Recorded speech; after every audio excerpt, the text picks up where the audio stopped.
कुछ लोगों की फरमाइश आ रही थी कि अंजू आपने एक भी तरह का अभी तक बर्गर नहीं बनाया और आजकल बच्चे पिज़्ज़ा बर्गर ही मांगते रहते हैं। अरे भाई, कोरोना के चक्कर में बाहर का जो खाना बंद हो गया है। तो चलिए आज हम बनाते हैं आलू टिक्की बर्गर। नमस्कार दोस्तों, लो कुक में आपका स्वागत है। तो सबसे पहले हम बनाते हैं बर्गर की पैटी। बर्गर की जो पैटी होती है ना, वो होता है दिल। पूरी जान लगा देते हैं हम पैटी बनाने में। तो इसके लिए हम गैस पर कढ़ाई रखेंगे और उसमें 3 चम्मच के लगभग तेल डालेंगे। बस तेल गरम होते ही सबसे पहले हम डालेंगे आधा चम्मच जीरा।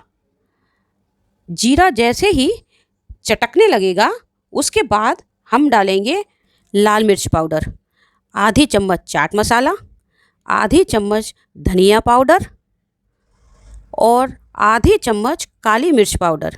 अरे भाई, मसाले डालने में कंजूसी नहीं करना, आखिर हम बर्गर की पैटी बना रहे हैं। बस अब आलूओं को मैश करके डाल दीजिए। मैंने यहाँ 4 मीडियम साइज के आलू लिए हैं।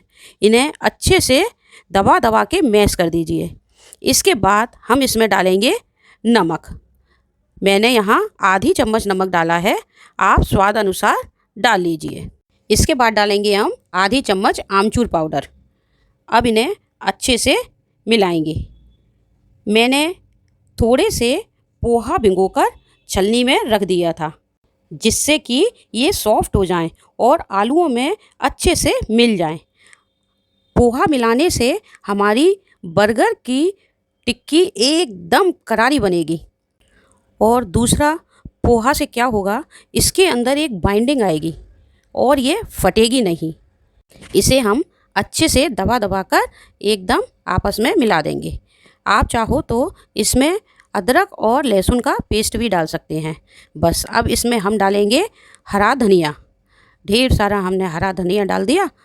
इसको मिलाकर हम एक प्लेट में निकाल लेते हैं और थोड़ा सा ठंडा करने के लिए रख देंगे।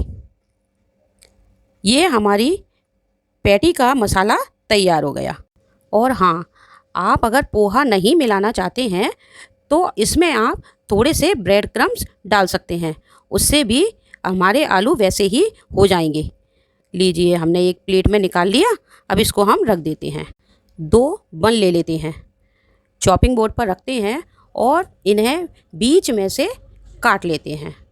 दोनों बन को हम बीच में से काट लेंगे। बन हमारे एकदम ताज़े हों और सॉफ्ट हों। इसके बाद इसे हम सेकेंगे। तो मैंने फ्राई पैन को गैस पर रख दिया और उसमें थोड़ा सा मक्खन डाला। मक्खन जैसे ही पिघल जाएगा, इसे हम फ्राई पैन के चारों तरफ लगा देते हैं और उसमें हम अपने बन को रखेंगे। चारों टुकड़ों को हम अच्छे से सेकेंगे। थोड़ा सा घुमा देंगे तो ये एकदम अच्छे से सिक जाएंगे। पलटकर भी हम इन्हें ऐसे ही सेक लेंगे। अब हम बनाएंगे बर्गर में लगाने वाली सॉस।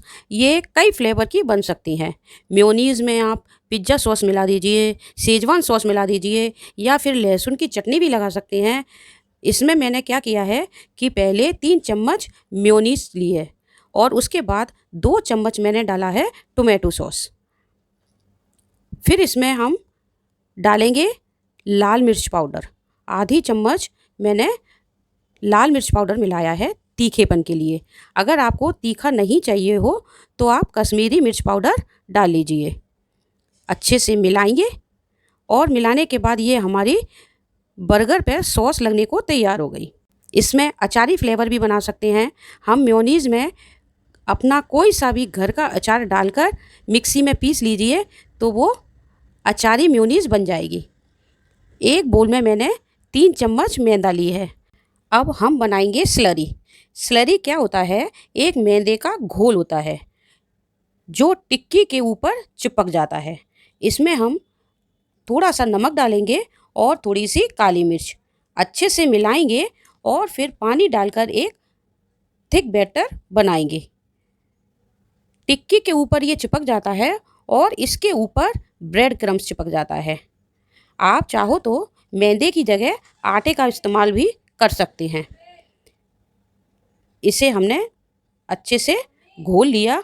अब हम बनाते हैं आलू की टिक्की। आलू का एक बड़ा सा गोला हाथ में लिया और उसे अच्छे से चिकना करते हुए एक राउंड में बना लिया। देखिए कैसे चिकना है। ये सब पोहे मिलाने से हुआ है। अब इसकी हम एक टिक्की बनाएंगे। हम टिक्की बनाते समय बस इतना ध्यान दें कि ये टिक्की हमारे बर्गर बन से बड़ी ना हो। हाँ, आप चाहे तो थिक बना सकते हैं, यानी टिक्की की मोटाई भले ही ज़्यादा ले लीजिए ताकि ब्रेड ब्रेड अकेली ना आए मुंह में। टिक्की को बहुत केयरफुली उठाना है और इस घोल में डालेंगे, अच्छे से कोट करेंगे और फिर इसे ब्रेड क्रम्ब में डालेंगे। इसे पूरा कोट करेंगे जिससे हमारी आलू की टिक्की बढ़िया करारी बने। टॉप और बॉटम तो हमें करना ही है कोट, चारों तरफ से किनारी भी करना है। लीजिए हमारी 4 टिक्की बनकर तैयार हो गई। अब हम इसे तेल में फ्राई करेंगे। तेल हमने गरम कर लिया। मीडियम फ्लेम पर इसे हमें सेकना है। हाई फ्लेम पर सेकेंगे तो ये ऊपर से तो सिक जाएंगी पर अंदर से सॉफ्ट रहेंगी। देखो ये बिल्कुल भी नहीं फटी, बढ़िया सा कलर आएगा। अच्छे से तैयार हो गई, नाइस गोल्डन कलर। टिक्की सिक रही हैं। हम बर्गर असेंबल करें उससे पहले थोड़ी सी टिप्स और ट्रिक्स बताते हैं। बर्गर को अच्छे से टोस्ट कर लीजिए जिससे वो जल्दी से सौगी नहीं होते। आलू टिक्की में आप अपनी मर्जी के फ्लेवर और मसाले डाल सकते हैं। अगर आपको पैटी ज़्यादा क्रंची चाहिए तो डबल कोट कर सकते हैं। सबसे पहले टोस्ट किए हुए बर्गर बन रखेंगे। उसके बाद हम सबसे पहले उस पर लगाएंगे मेयोनीज जो हमने तैयार की है ना वो। वैसे तो इसमें लेटिस के पत्ते लगाए जाते हैं बट आप पत्ता गोभी भी लगा सकते हैं। मैंने पत्ता गोभी के पत्ते लगाए हैं, इससे क्रंचीनेस ऐड होती है। अब इसके ऊपर हम रखेंगे आलू की टिक्की, बढ़िया से फिलिंग करेंगे।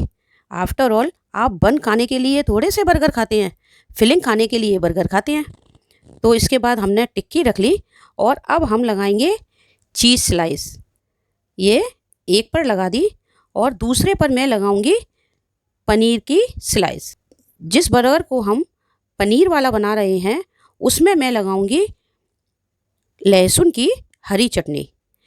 पनीर के ऊपर लहसुन का टेस्ट बहुत अच्छा आता है। जिस पर हमने मेयोनीज लगाई है उस पर हम रखेंगे बढ़िया से सलाद।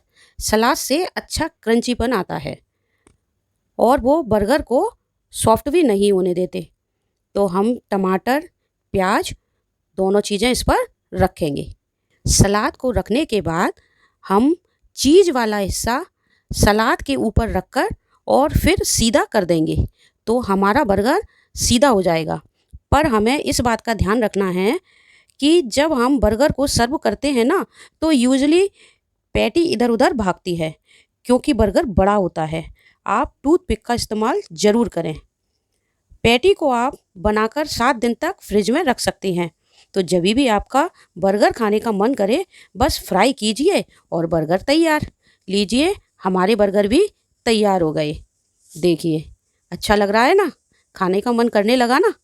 आप भी इसे अपने घर ज़रूर बनाएं। आपको मैं एक बर्गर काट कर दिखाती हूँ कि ये अंदर से कैसा दिखता है। देखिए कितना अच्छा लग रहा है ना।